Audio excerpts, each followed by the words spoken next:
السلام علیکم ورحمت الله وبرکاته و مغفرته. محترم ستنه کړې ده چې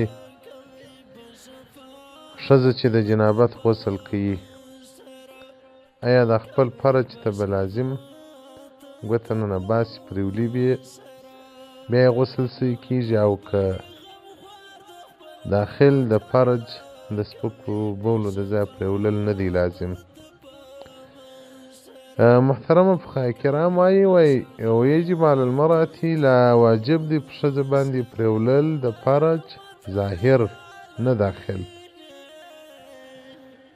او دغه رنګه وایي فتاوی غیاثیه کې راځي چې ښځه به ګوته و داخل د فرج ته نه داخلي په وخت کې د غسل، وهو المختار، دا قول مختار هم دی، او دغه رنګه کذا فی فتاوی ترخانیه کې پر دې قول باندې فتوا هم ده. نو محترمه ښځې ته دا نه ده لازم چې د جنابت غسل کوي او دا فرج د سپکو بولو ځای د ننه پریولي، یعنې دې ګوته ننه باسي. فتاوی هندیه جلد اول صفحه 14 الباب ثانی فی الغسل.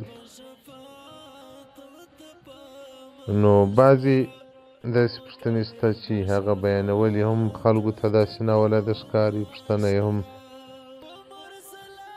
په دین کې ناولده خبره نشته، دین ټول ولد دی، او په دین کې شرم بې شرمي ده. نو هر هغه پوښتنه چې په دین کې نه زده کول یې در باندې لازم او فرض دی. په دغه ژوند کې موږ باید زده کړه د دین وکړو. والسلام علیکم ورحمة الله وبرکاته.